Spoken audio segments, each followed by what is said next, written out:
Il est 8h30, c'est l'heure de la revue de la presse et des médias israéliens sur Studio Kalita, relayé sur les ondes des radios juives parisiennes. Et ce matin encore, en ce début de semaine, le Yediot Aharonot nous livre sur la totalité de sa première page un terrible rappel.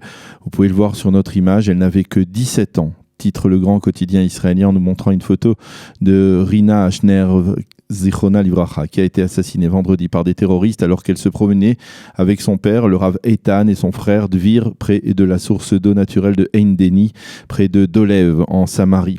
Une photo d'une jeune fille qui a eu 17 ans il y a une semaine à peine, qui souriait à la vie et dont la vie a été brutalement fauchée par des terroristes qui depuis sont poursuivis sans relâche par les forces de sécurité israéliennes. Et en sous-titre, le Yediot Aharonot cite le témoignage du père, le Rav Eitan Shnerv, qui a assisté aux derniers instants de sa fille, l'a embrassée au moment où elle quittait ce monde et lui a dit « Nous resterons forts ». Et en plus petit, une photo d'un bonheur qui ne reviendra plus, une photo de toute la famille Shnerv, au complet, les parents et 11 frères et sœurs, parmi lesquels, bien entendu, Rina. Et en page intérieure, le Yediot Aharonot, comme l'ensemble des quotidiens israéliens, relate les très émouvantes obsèques de Rina, qui se sont déroulées vendredi après-midi, l'oraison funèbre de sa grande sœur Tamar. Nous avons eu le mérite d'être à tes côtés pendant 17 ans. Nous avons reçu tout le bien que tu possédais, toute ta sensibilité, ta quête de grandes réponses aux questions que l'on se pose, ta volonté d'aller de l'avant. Ton départ ne laisse pas un vide uniquement dans notre famille, mais aussi au cœur de notre nation, a donc dit Tamar, la grande sœur de Rina. Le père, le Rav Eitan, qui était hospitalisé, a participé aux obsèques par téléphone. Nous essayons d'être forts et de nous renforcer dans notre amour de la Torah et de la terre d'Israël, a-t-il déclaré en guise d'oraison funèbre. Et les journaux relatent également ce matin la rencontre d'hier soir entre le père, le Rav Eitan Shnerv, et son fils blessé Dvir à l'hôpital Hadassah de Jérusalem où ils ont été hospitalisés. Le Israël Hayom titre sur un mot du frère Dvir qui a déclaré hier « Je ne peux envisager le monde sans Rina ». Mais avec la douleur très prononcée à la suite de cet attentat dans la région de Dolev en Samarie arrivent également les conclusions sécuritaires. Celles-ci occupent, ou plutôt préoccupent beaucoup les experts qui admettent que pour la première fois depuis longtemps, il s'agirait là d'un attentat longuement prémédité et inspiré par le Hamas et non d'un acte de loup solitaire. Les journaux parlent d'alerte maximale le long de la frontière avec la bande de Gaza. Yoav Limor dans le Israël Hayom parle de la suite d'attentats constatés ces dernières semaines en Judée, en Samarie et de la tension dans la bande de Gaza. C'est une période d'examen sur deux fronts, écrit-il. Pour Limor, le Hamas est directement impliqué dans ses efforts visant à faire grimper la tension en Judée et en Samarie, mais il doit savoir que comme en 2014 avec l'enlèvement et l'assassinat des 3 jeunes garçons, un attentat d'envergure qui provoque une onde de choc considérable dans la population israélienne risque d'entraîner une riposte telle que l'opération Bordure Protectrice. Une opération qu'au bout du compte, le Hamas ne souhaite pas vraiment.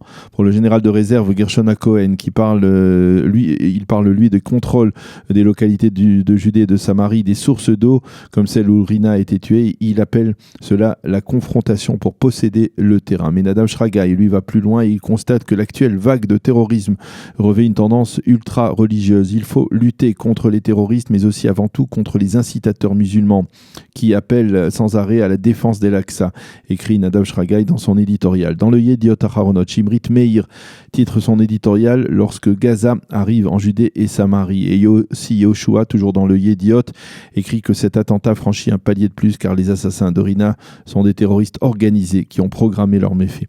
Le Hamas, affirme-t-il, lui aussi essaye de faire grimper la tension non seulement dans la bande de Gaza, mais également en Judée et Samarie. Et les analystes soulignent également que l'attentat de vendredi s'est produit au moment où l'émissaire du Qatar, Mohamed El Hamadi, arrivait dans Gaza avec ses valises de dollars à distribuer.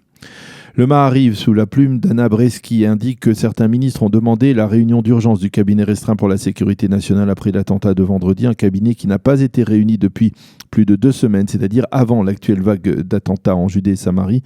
Mais ils se sont donc, ces ministres, heurtés au refus du Premier ministre Netanyahou, qui a même décidé d'annuler la réunion hebdomadaire du Conseil des ministres prévue pour aujourd'hui. Le Maariv explique qu'à 3 semaines des élections, M. Netanyahou ne veut pas réunir un forum qui servira de plateforme à ses rivaux politiques tels que Betzalel Smotrich à droite pour l'attaquer plus fermement. Mais ces attentats répétés en Judée et en Samarie ne sont pas le seul motif de tension sécuritaire. Les quotidiens et les sites d'information en particulier font état de raids de l'armée de l'air israélienne hier soir en Syrie à l'est de Damas contre des positions des gardiens de la révolution. Et cette fois, les observateurs du Haaretz et du Maariv expliquent qu'il s'agissait là d'un raid visant à empêcher une série d'attentats à l'aide de drones iraniens explosifs qui avaient été projetés par les Iraniens en territoire israélien. Ces drones devaient en fait franchir la frontière israélo-syrienne et frapper des cibles israéliennes dans le nord du pays, en Galilée. De manière tout à fait exceptionnelle, Tsahal a confirmé ce raid et a même souligné qu'il était destiné à déjouer ces attaques à l'aide de drones iraniens. Le Maariv, lui, souligne que le Premier ministre a, dans ce cas précis, réuni un forum d'urgence à la Kiryat, Tel Aviv, durant la nuit, et il a déclaré: celui qui vient pour nous tuer, nous devons prendre les devants et l'abattre. Parallèlement, les quotidiens israéliens se font l'écho ce matin d'une information qui vient du Hezbollah mais qui n'a pas été confirmée côté israélien sur le crash de 2 drones israéliens à Beyrouth, dans le quartier sud de Beyrouth, le quartier de Daria qui est le fief du Hezbollah. Nous reviendrons sur cette situation sécuritaire extrêmement tendue dans quelques instants avec notre invité, le spécialiste des renseignements, Raphaël Yerushalmi. Le reste de l'actualité, c'est avant tout bien évidemment quelques titres électoraux à 23 jours des élections. Le Israël Hayom publie les réponses d'un sondage réalisé conjointement avec la chaîne i24 News qui révèle que seulement 61% des Israéliens sont absolument sûrs et certains d'aller voter le 17 septembre. Et à la suite de cette donnée, le journal détaille que chaque parti a l'intention de faire ce qu'il a l'intention de faire pour lutter contre cette forte tendance à l'abstention. En effet, le parti bleu-blanc disposerait d'une application secrète qui lui permettrait de mobiliser toutes ses forces électorales. Le parti Yamina a l'intention, lui, de prendre d'assaut les carrefours des grandes villes. Et au Parti travailliste, eh bien, on a l'intention de rencontrer en tête-à-tête chaque votant potentiel.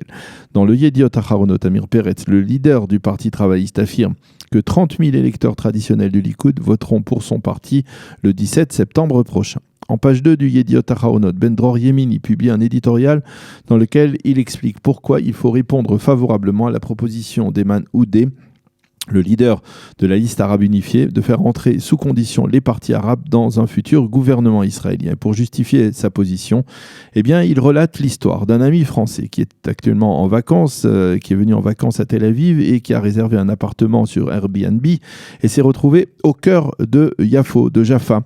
Son ami a pris peur et il s'est plaint à Ben Dror Yemini qui l'a rassuré. Il ne t'arrivera rien, rassure-toi, il ne t'arrivera rien, en dépit du fait qu'il y a beaucoup d'Arabes à Yafo, et depuis son ami est, paraît-il, ravi. Il s'est fait des copains arabes, israéliens, et n'arrête pas de dire qu'il n'aurait jamais pu passer une seule nuit dans un des quartiers chauds de la banlieue de Paris, à forte majorité musulmane. Voilà donc pour l'enseignement que nous livre Ben Dror Yemini ce matin dans un éditorial en page 2 du Yediot Aharonot concernant la proposition d'Eman Oudé de rejoindre un gouvernement sous conditions, bien entendu. Nous en reparlerons probablement au cours des prochains jours et des prochaines semaines. Voilà pour la revue de la presse israélienne de ce dimanche matin. Pour mieux s'immerger dans la réalité politique, sécuritaire, économique et sociale d'Israël, connectez-vous chaque matin sur Studio Kalita.